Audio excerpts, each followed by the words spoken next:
Be bold. Be brave. Be extraordinary. Be vulnerable. Be real. Be curious. Be true. Be you. Welcome to Trusting Your Gut with world-class energy intuitive Katherine McIntosh, a show designed to awaken you to enjoy the process of evolving, have fun along the way, and learn to listen to those silent in-between moments. You are the expert of your own life, and nobody knows more about the next steps to take in your journey than you. So please, listen to your gut and discover what's waiting for you to explore. Here is your host, Katherine McIntosh. All right, everybody, welcome. I'm just going to fix my screen and then there we go. So welcome to today's show. I'm super excited for today's topic. I think I probably say that every week. And we're just kind of getting started with this show and starting to pick up momentum and gain some speed and have had some really good feedback. And I just am so grateful to all of you who are out there listening, to those who catch the replay. And, my target with this show is to wake you up to what's true for you. So that leads us directly into today's topic, which is all about what is bugging you, right? Might be a window into your gifts. So here is my personal experience have worked with thousands of people from all over the world, from the uber successful to Hollywood, to New York Times bestselling authors, to some of the most high-end coaches I've ever met, to, just world-class people, to people who are stay-at-home moms or looking for the next phase in your life. And I've never met one person who comes to me and they're like, hi, there's nothing I need to fix, right? So what happens is we come to a coach or a consultant or a healer or a therapist with what we want to fix, with what's bugging us. And this is something that I've discovered in, working with so many people from so many different walks of life, is that usually the thing that you've spent the longest working on. So for some people, it's their body image. For some people, they think it's about their weight. For some people, they think it's about their issues with money. For some people, it's about love or relationships or intimacy. And here's what I have discovered, and this is my own personal belief, which is that the thing that you think is bugging you, the thing that you've spent the most money on trying to solve, the thing that you've spent the most time trying to fix and resolve, it's probably not the thing that needs fixing. And I know that might be hard to hear, but also you might also have this feeling and sense of relief, like this big, huge sigh in your world of like knowing that what I'm saying is actually true. And, if your life feels, or when I'm talking and you're listening and you feel this energy of like expansion and lightness and liberation, then probably what I'm saying is true for you. And if you feel a contraction or a closed offness or a boundary or a pissed off sensation, then probably what I'm saying isn't true for you. We all have our own truths, right? We all have our own lightnesses. There are universal truths, and they either apply to you or they don't, and you get to discover what your truth is. So part of this is that if the thing that's been bugging you, that you've spent the most time on, the most amount of money on, is the thing you think you need to fix, what I'm here to tell you and what I'm here to invite you to consider is whatever is underneath that is actually something that you're gifted at, something that you're brilliant at. So I'm going to tell a story to highlight what I mean. And if any of you know my story, and I wrote the book Don't Diet, Be Happy. It was just published in 2022. And you can go find it on Amazon and grab a copy of it. You can also find it on my website, grab a copy of it. And the The book is about my own journey and my own insecurities with my body image, my body weight, which never really was an issue. The issue was something else. And here's what I'm going to talk about. So, I found myself in my early 20s always trying to lose weight and never feeling skinny enough or pretty enough or good enough, and always insecure, sort of picking I don't want to say the wrong people to date, but my first husband, if he's any indication of my personal self-esteem, my first husband was very abusive. He was a huge womanizer, and it was a pretty terrible marriage. And so, that was the indication when I married him. I was like, well, I've never been in love before, and this is the first person that's ever loved me, and I think I'm unlovable. So when he proposed, I was like, well, I'm going to say yes. And I'm going to do whatever it takes to go through with the wedding, the marriage. Didn't last very long. And those are stories for another day. And so, but the point is that for so long, I thought I was messed up, that I thought there was something wrong. So I went on diet after diet. I tried the green teas. I mean, I was buying the Thigh Master and the Health Rider, if any of you know, I think back in the 90s. I mean, everything that was on a late night infomercial back in the day, I bought it. All right. This is before Facebook. This is before social media. This was like late night television. And a girl with no self esteem was being products, thinking that those products would make her happy, would make her feel whole and fulfilled. And the truth is that I was born psychic. I was born really intuitive into a very strict Irish Catholic family. So that wasn't something that was acceptable. It wasn't something that was like, oh my gosh, we have a psychic human in our presence. Let's, cultivate that capacity. Let's urge her to follow her bliss and follow her gifts. And that just wasn't the case. And so for a very long time, I felt very messed up in the area of my life called my body. And mostly what I've discovered over the years is I had this severe body dysmorphia, and it ruled my life, and it looked like an eating disorder, and it looked like I needed to go to Overeaters Anonymous, and then I was anorexic, and I did the whole gamut of this song and dance. And it wasn't until my mid 30s when I started to wake up to how potent of a healer I was. And even though I had been working on bodies and with bodies and through movement and through dance therapy and studying psychology for a good 20 years, it wasn't until, my mid 30s that I started to go, oh, I am a really potent healer. And specifically, I was able to heal people. Look, I want to caveat this. My philosophy is that it's about awakening the body's own ability to heal. So yes, I'm a catalyst. Yes, I have been able to, download and deliver information that people need to hear so that they can go on their own healing journey. And I believe that is extremely healing if we can have people in our lives that reflect back to us a level of truth that we need to hear, that we may not have been able to hear in the past. And then when we finally hear it, it allows us to wake up. I feel like I have cinnamon on my face from been sprinkling cinnamon on my fruit. It's so delicious. So this point is that when I began to realize how powerful of a healer I was, my my insecurities with my body image, with what I saw when I looked in the mirror began to heal.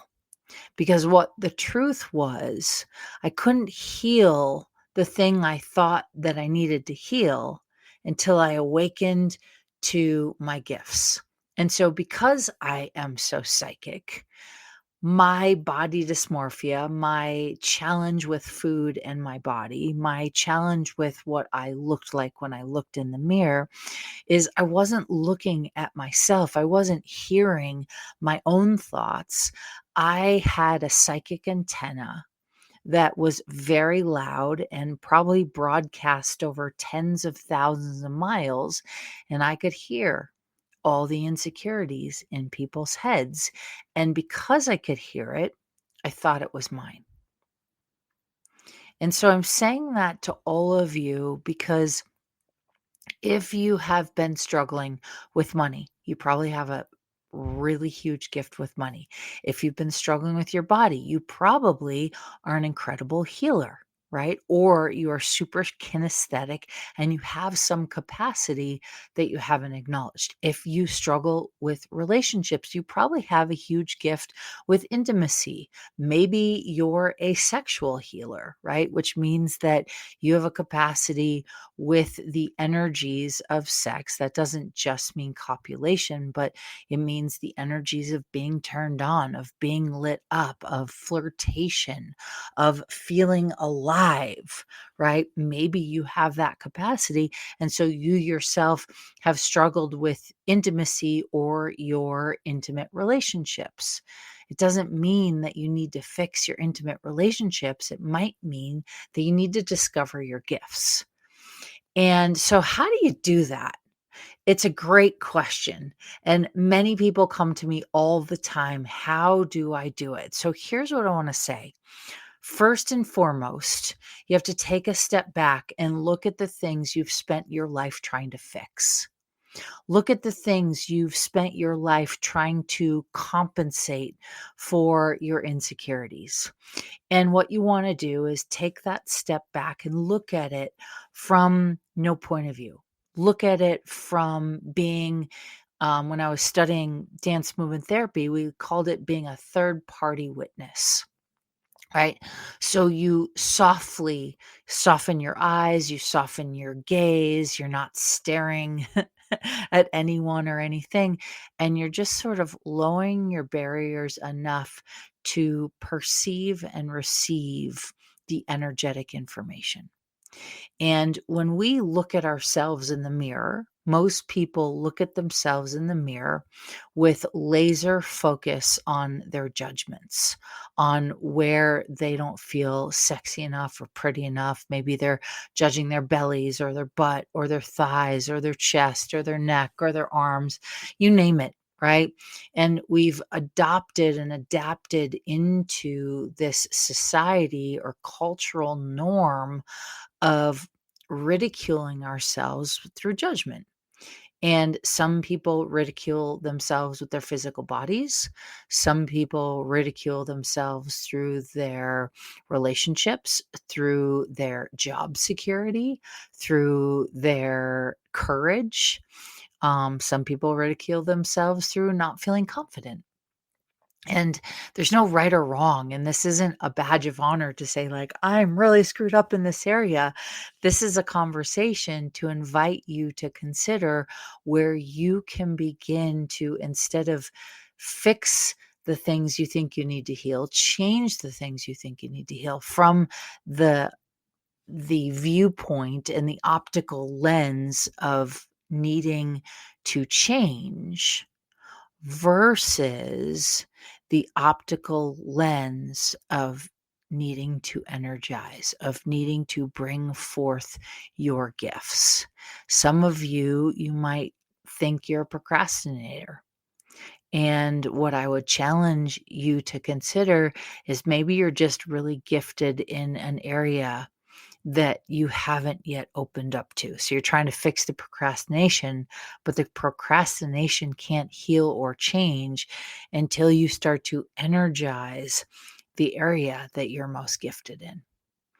And so the first step is to take a step back and to witness what are the things in your life you've spent the most time trying to fix. Now, me, if I'm being honest, when I wrote this book, which was during COVID, so we're dating back 3 years, I had come up with a lump sum of over $250,000 that I'd spent on diets and weight loss tricks and gimmicks, and, that's not talking about all the yoga classes I signed up for and all the climbing classes and all the, gear for all of my sports and adventures. We're talking like diets. Like, what did I spend that much money on trying to fix myself? And and I also spent and probably lost close to 20 years of my life obsessing over my body. And so I want you to take a step back in your life, and what are the things that you predominantly have spent most of your life, and you've spent most of your time, most of your energy, most of your money on this thing. Okay, so that's step 1. Step 2 is to look at all the things you've tried to quote unquote fix it. Now, most of you, guaranteed, you've spent more than a year trying to fix this thing. Some of you, maybe it's 2 years, 3 years, 5 years, 10 years. Now, I'm talking about the things that are still bugging you today. I'm not talking about the things that you have shifted and healed. I'm talking about the things that you are still struggling with today. And you look at those things and you ask yourself, right? Step 2, how long have I been working on this thing? And if it is more than a year, and then you can look at how many things, how many different things have I tried, right? And maybe you've gotten some resolve. Maybe you've had some results. Maybe you've seen some change, but at your core, you don't feel like this thing has healed yet. And so, what do you do? Great question. So, this is my invitation, my tip, my hit. What do you do when you need to sort of resolve those things? Um, you want to recognize that if you've spent more than a year, and maybe if you've tried more than 5, more than 10 things to fix that thing, the definition of insanity by Einstein's definition is doing the same thing over and over again and expecting different results. And so when we try to change something, 99% of the time, we're changing it from the fact that we're judging something's wrong.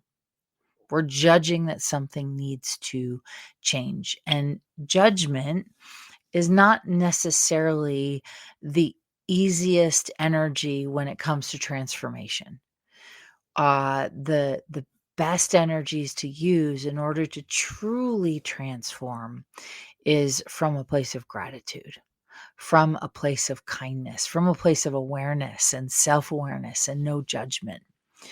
And so when you look at these things you've been trying to change and you recognize that it's been a very long time and you've probably tried numerous different attempts and tries to change this thing, then the third step you want to start to get curious about. Well, the third step is just to acknowledge, right? Admit that possibly the thing you're trying to fix is not the thing that you need to fix, or the thing that you need to change, or the thing that you need to heal. But perhaps it is this fourth step, which is to really look at this hard, honest truth of, wow, I wonder if I can take a different approach to this thing. If I can start to approach this from a place of, do I have a hidden talent? Is there some sort of gift or capacity that I have? Is there something that I've been hiding from myself for a really long time? Right? And you start to look at it and you start to consider, perhaps there's some different approach that may actually be far more effective in your navigation system. And so then what's the next step from there? Right? I believe it's to really allow yourself this idea that you are far more capable. You are far more brilliant. You are far more beautiful. You are far more equipped to live an amazing life. And perhaps you just haven't had the courage or the resources or the encouragement to dabble, right? Maybe you're trying to be practical. Maybe you're trying to fit in. Maybe you're trying to do the corporate route. Maybe you're trying to build a business the right way. um, and the truth is there's no right way. So this is what I think is that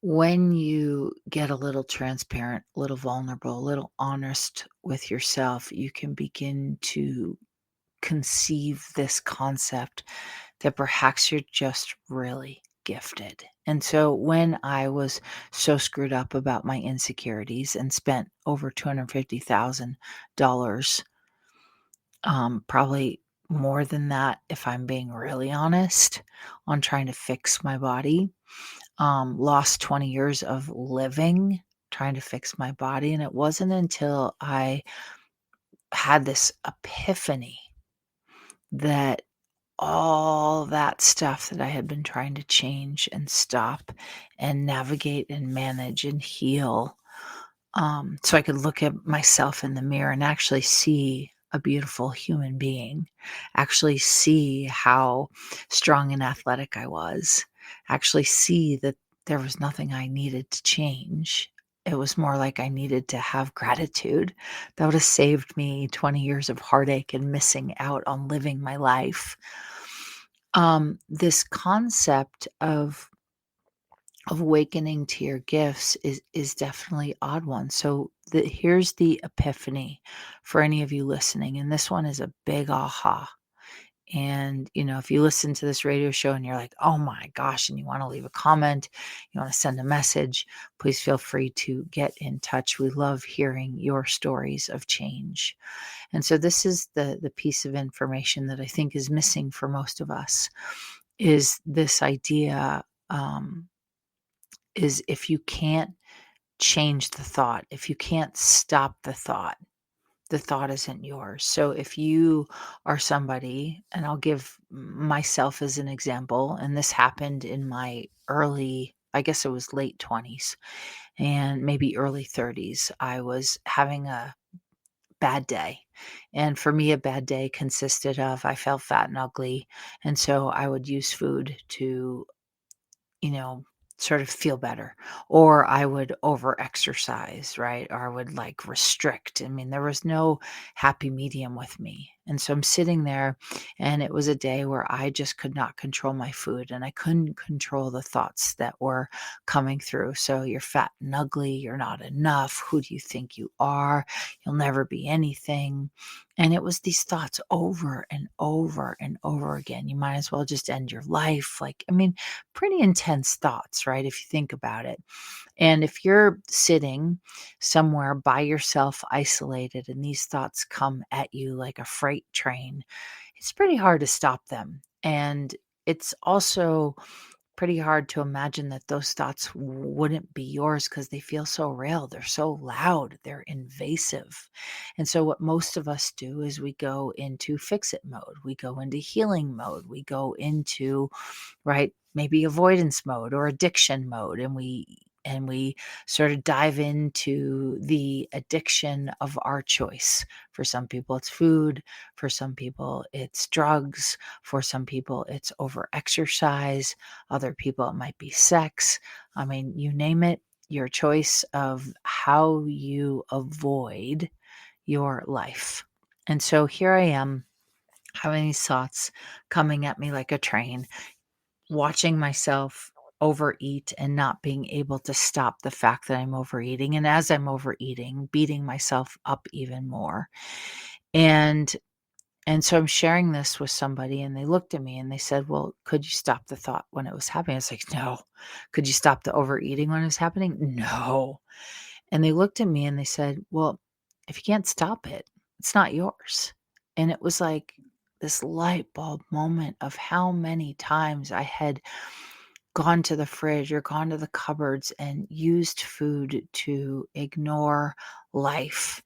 And I could never stop it when it was happening. Like it was like something came over me. And I, have helped a lot of people with their addictions. And they all say the same thing. It's like something takes over. And so I want to say to all of you, if you haven't been able to stop in the moment, right? Now, when you're consuming alcohol and you're an alcoholic, right? You either are an alcoholic or you are allergic to alcohol. And it's probably one of the things that is hardest to stop, especially if you're allergic, because you check out and someone and something else takes over. And so in that moment, when this person said, well, if you can't stop it, it's not yours. It was like, wow, all those years of binging, all those years of stuffing, all those years of making myself wrong. You mean to tell me none of those moments were mine? And it was loud and it was light and it was this like come to Jesus moment of, wow, you got to be kidding me. But it was also this giant sense of relief because I knew that what was happening wasn't mine. Like, holy cow. And that was the beginning of my healing journey. And so to all of you, the thing you've been trying to fix, the thing you've been trying to heal, the thing you've been trying to change, starting to consider the fact that if you've been trying to change it for a really long time, it might not be yours. And I don't know if that resonates with you. I know it certainly resonates with me, but I hope that you hear this and it gives you a sense of freedom. And it gives you a sense of feeling like, okay, I can go somewhere with this.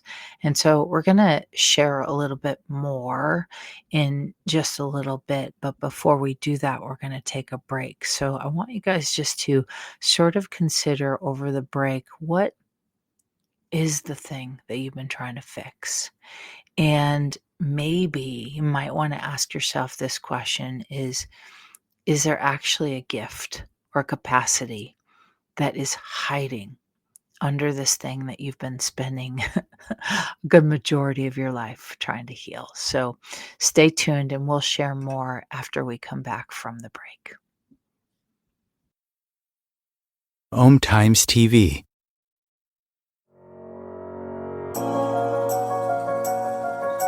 Do you trust you? Do you trust your body? What if the key to unlocking the weight, pain, suffering, fear, anxiety, addictions, traumas, and sorrows was already inside of you? Learn to love the skin you are in so you can create the body, business, and life you love.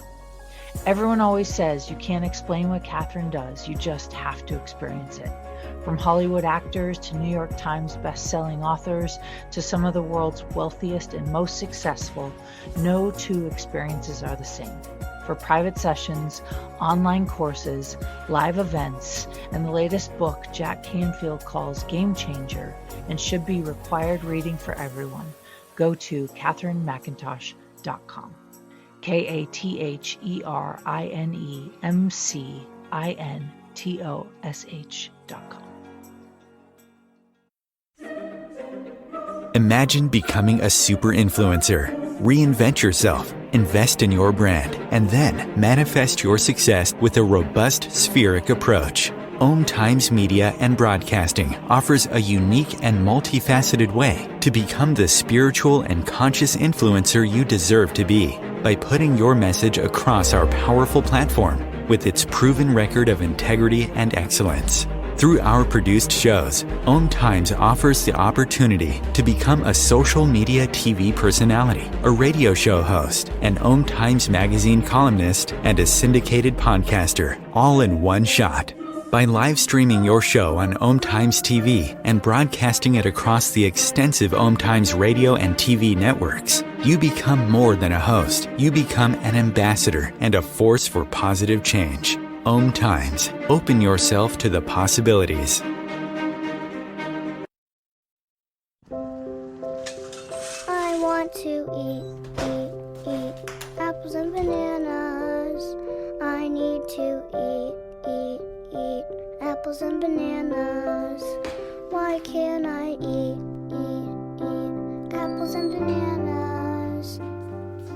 Support the Feeding America nationwide network of food banks to help provide meals to those in need. Join us at feedingamerica.org.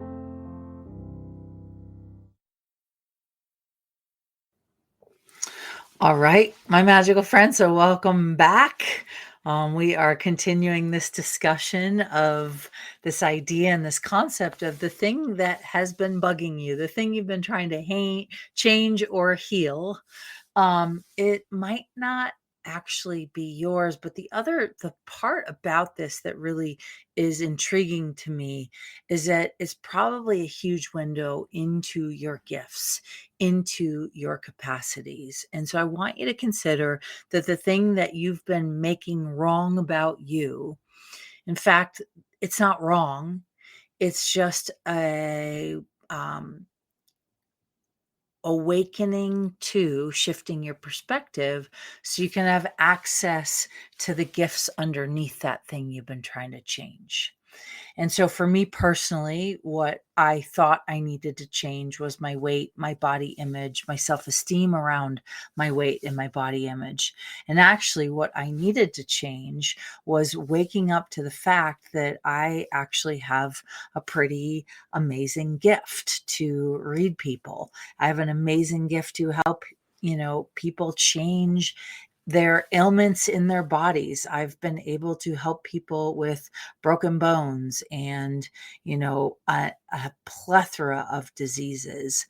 And almost every time there is an awakening for all of them. And in the awakening, the thing in their body they were challenged with, the thing in their life they were challenged with, begins to change and heal. And it is just incredible when that happens. And so for me, what changed my relationship with my body was actually beginning to acknowledge how potent of a energy worker I was, that I had this sort of unexpressed gift. And many people ask me all the time, they're like, where did you learn? I'm like, I learned under a lot of healers, but the truth is I'm self-taught. So when I say I learned under a lot of healers, it looked like in my 20s, starting to go to workshops, right? Starting to pay to be a participant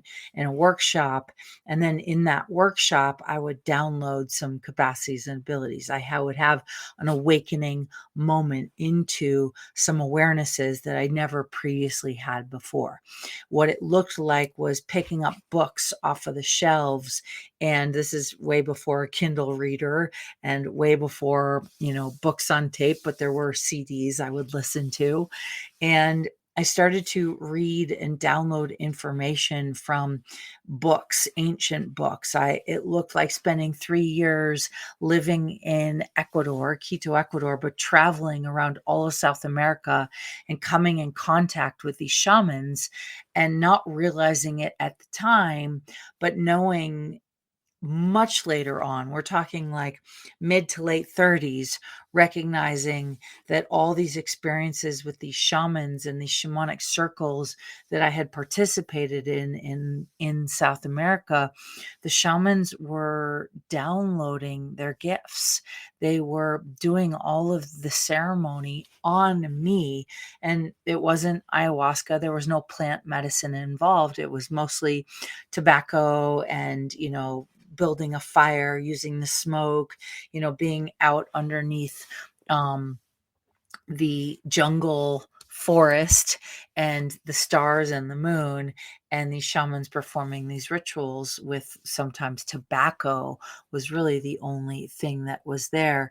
And so for me, kind of a strange experience to wake up one day being raised as an Irish Catholic and realize that, wow, I have this capacity to help people transform, and I have this gift and I never knew it was there. And so the way that the gift manifested was it looked like I had an issue. It looked like I had something to fix, which was my sort of misalignment with my own relationship with my body. And so some of you are just have a misalignment. And instead of going on diet after diet, or instead of going to healer after healer, or instead of going to coach after coach, or therapist after therapist, or wife after wife, or husband after husband, right? Instead of like constantly trying something new in the same vein, it's getting really curious and going, wow, maybe there's something to what, I might be saying. And you might have this giant gift that you've been hiding from yourself, right? Maybe you're an amazing musician or an incredible artist. Maybe you have the gift to help others heal things within themselves they didn't know they could heal. And maybe you didn't even know you had it. Maybe you have a psychic ability or an intuitive knowing. And, when bodies break down, and your body either gains weight, or your metabolism starts to shift, or you start to have a health crisis, it's usually because there is something you've been hiding from yourself that needs to open and awaken. It's because you need to, not it's because you are bad or did bad things. I mean, I know a lot of some of the healthiest people in the world come to me with stage 1, stage 2, stage 3, stage 4 cancer. And I look at them and we start this honest conversation about how they can shift things, about what this message is being delivered to them for. And when people get the message, they begin to heal, they begin to change, and they begin to transform. And so for you that are listening, they're like, okay, great. Now what? You got to start having a truth telling ceremony with yourself. And what does that look like? For me personally, I like to get out a journal and I start journaling and I ask myself some hard questions.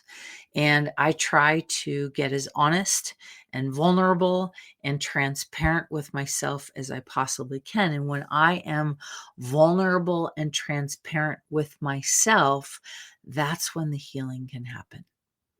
That's when the energy can come through. And so for each of you listening, I invite you to get really transparent and really vulnerable. And here's what I believe. It's about looking at, are you happy? Do you feel fulfilled? Are you trying to make someone else's dreams come true, and in the process you're suffering? And in the process you're breaking down? And so it's time to have some truth telling, like a truth telling ceremony. And so the best way I know to do it, 2 ways. First, journal and write down 3 to 5 questions you can ask yourself, right? And it starts with, okay, if I'm going to get to the bottom of this, if I'm going to start telling myself the truth, what are some of the questions I need to ask?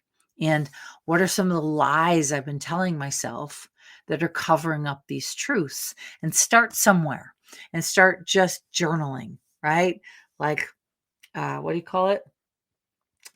Freehand write. It's called something, stream of consciousness writing. And you just start to stream what wants to come through you, and don't judge it. Don't stop it. Just let it come through until you feel like complete, right? That's one way to get to the bottom of what's actually going on, to start to tell yourself the truth, to look at the lies. And the other way to do it, right?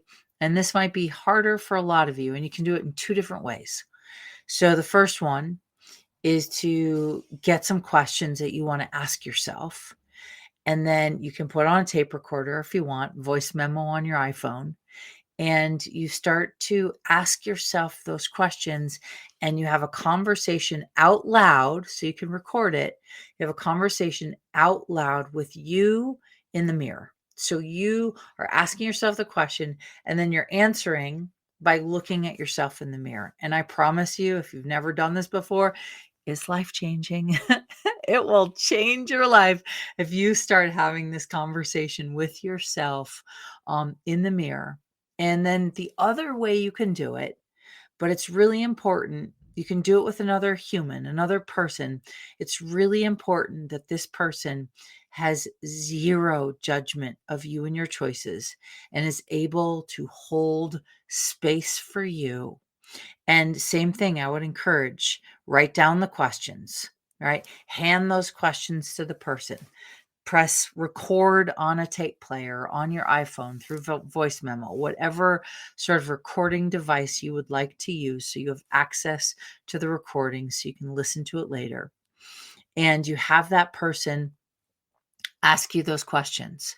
And they ask, and then their role is to just listen. That's it. Listen. That's it. And you are having a stream of consciousness conversation with yourself, trying to reveal the truth, trying to be vulnerable so you can actually heal and change and transform the things you've never been able to heal and change. And so when I was able to have a come to Jesus moment with myself and realize that I was just a really potent healer and my psychic antenna was up, right? And I talk about psychic antenna in some of the previous shows. So please, if this is your first time hearing this, please go check it out. Please go take a look. And so, I started to have my psychic antenna, instead of having it up for all the things that were wrong, all the things I needed to fix, my psychic antenna started to wire towards the fact that I was just really gifted. And as I started to study more and awaken my gifts and come to this, come to Jesus moment with myself, my body got better. I started to get happier. Like a decade of anxiety and depression started to leave my body. And so I believe anxiety is simply suppressed awareness.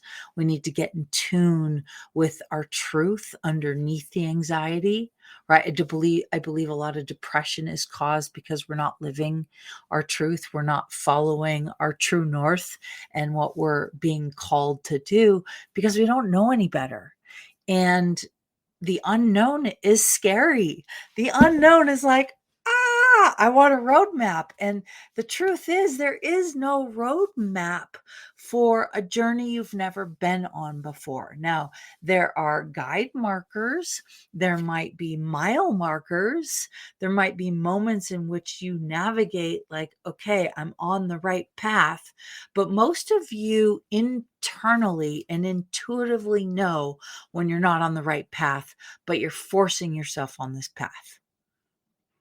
And I want to, if you're listening and you're having this aha moment, I want to invite you to consider that if you have a lot of depression, if you have a lot of anxiety, if you are really struggling with your body image or your weight, or you are dealing with a health crisis, you might not be on the right path. You might be forcing yourself down a road, and the universe and your physical body and your spirit and your soul is like, stop. Right? Sometimes I have soundtracks in my head, so it's like, stop in the name of love, right? And turn around and go a different route and take a U-turn or turn left and sort of come to Jesus moment of what is actually true for you. Yeah. And I'll just caveat this. So next week's episode, which I'm really excited about, is why the trauma trapped in your body may be causing you more stress than you realize. That's next week. And then in 2 weeks, we're going to talk about anxiety. And is your anxiety anxiety, or is your anxiety suppressed awareness? Is your anxiety a cue that you're going in sort of the wrong direction? And most of us get really scared to change our course of action, to change our path, to get the divorce, to have the breakup, to move to a different location, to let go of a job that's toxic, to start a new job. We have these panic attacks, right? And the truth is that maybe, it is time to make a life transition. And how do you do that life transition with ease? Well, the first step is to get in touch with your gifts. And I will tell you from personal experience, it is hard to make a life transition with ease when you're in judgment, when you are projecting that there's a right way to go about it, when you are cutting off your awareness, when you've stifled your intuition. All of those things allow for the transition to be very challenging, very traumatic, lots of trauma and drama, right? And not so much ease to you, to your physical body, to your emotional body, and to those that are around you in your life. So the best way to make that life transition is by having these truth-telling moments with yourselves. And I'm just going to reiterate what I said earlier, which is there are 2 ways or 3 ways to do it. 1, make a list of these questions. And once you have a list of questions that you would like to get to the bottom of, and by the way, asking what's wrong with you is not a true question to bring out the truth, but these truth questions are more have to do with what's important to you. What do you value? What would you like to be doing with your life? What lights you up? What kind of qualities do you admire in a person? Right? Those are just a few questions. And so it's these questions have to come from like sort of having a very curious conversation, a very vulnerable conversation with you, almost as if you were going to have these kinds of conversations with your life partner or with somebody that could be a life partner. You're getting to know, is this person in my life, are they somebody that I can trust? Are they somebody who listens to me? Are they somebody who we have some shared values in common? And so part of anxiety and depression is that you've gotten away from your intrinsic life values. You've gotten away from the things that bring you joy. And maybe for some of you, you're a chronic people pleaser and you keep running from people pleaser to people pleaser, right? The person you're going to people please. And so all of these signs of anxiety or depression or weight gain or health challenges or, chronic diabetes, whatever it is, or just this chronic feeling of feeling lethargic. There are a lot of people in the world right now that are dealing with some massive autoimmune deficiencies. And, they go into the doctor and the doctor labels it as chronic fatigue or Crohn's or a myriad of other diagnoses. And the truth is that what might actually be happening is that you've been suppressing your gifts for a very long time, and your body is tired, your spirit is tired, your soul is exhausted, you are exhausted. And so how do you start to get your energy back? You have to start to find the things in your life that make you come alive. What makes you feel inspired? What motivates you? What makes you feel like you can wake up every day and keep going? And I promise you, trying to heal yourself, yes, that's one way. But I believe that the byproduct of telling yourself the hard truth, the byproduct of that is that you heal. The byproduct of dancing your worries out is that you heal. The byproduct of going after your dreams and being scared, but having the courage to do it anyway, you heal. The byproduct of being terrified to get intimate with someone else and you decide to do it anyway, you begin to heal. And so healing isn't about fixing. Healing is about having the courage to go after your dreams. Healing is about having the courage to do the things you've been scared to do. Healing is about recognizing the fear and doing it anyway. And so I'd like to invite all of you to consider that underneath these things that you would like to change about yourself, underneath these things that you would like to change about your body or your finances or your relationships, underneath that might just be this brilliant, this bold, this beautiful, this amazing, this marvelous, this magical capacity that, when you were born, no one said, hey, by the way, you have this weird gift to psychically read people's energy. You have this weird gift to touch people's bodies and their whole life changes. Like, we're not taught that that's normal. And I think personally, I would like to see a world where we normalize that as a culture, where we normalize healing as a process to better our lives, and not healing from, I need to fix my broken back, or I need to fix my muscle tissue, or I need to heal my broken bones, but healing in, I need to start finding that which awakens my energy in every level. And that is where the magic is. And so, my friends, those of you listening, the good news, you're not wrong. The good news is there is hope, right? The good news is you actually probably are just really gifted at something that you, as of yet, don't yet know what that is. The good news is there's a way to find out. But here's the deal. Yes, hire a coach. Yes, hire a consultant. Yes, find someone that you can work with, but do not make them your guru. Do not make them your end all be all. Do not trust everything they say. You have to become your own expert. You have to become your own compass, and your target is to head in the direction that makes your dreams come alive, to head in the direction that gives you energy, that inspires you to get out of bed in the morning. You have to find the direction where you're like, yeah, I'm going for it.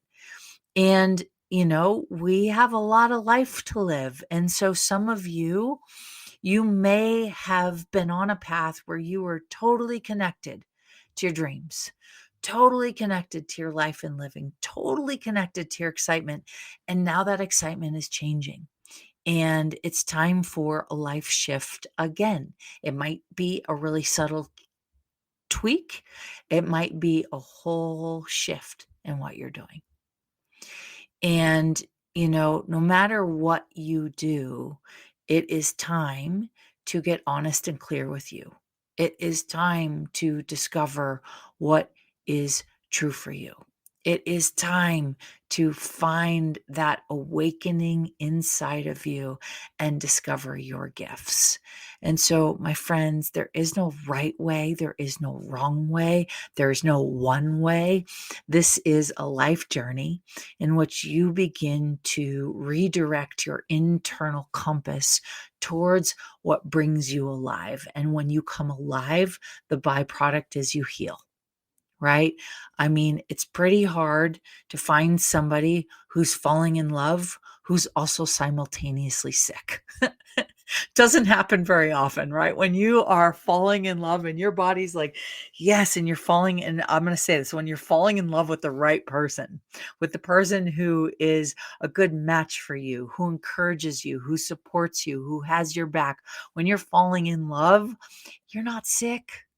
You don't have a backache. You're rarely like you are lit up and you are on top of the world and you feel inspired. And it is time to start to fall in love with your truth and to discover what your gifts are underneath it all. And when you begin to do that, when you begin to find your gifts, find your life path, find your purpose, find everything that lights you up, life starts to make sense and things will start to happen as if by magic. And so, the biggest thing I can encourage each of you to do, go find a journal. Write down some questions, not what do I need to fix, not what's wrong with me, but what lights me up?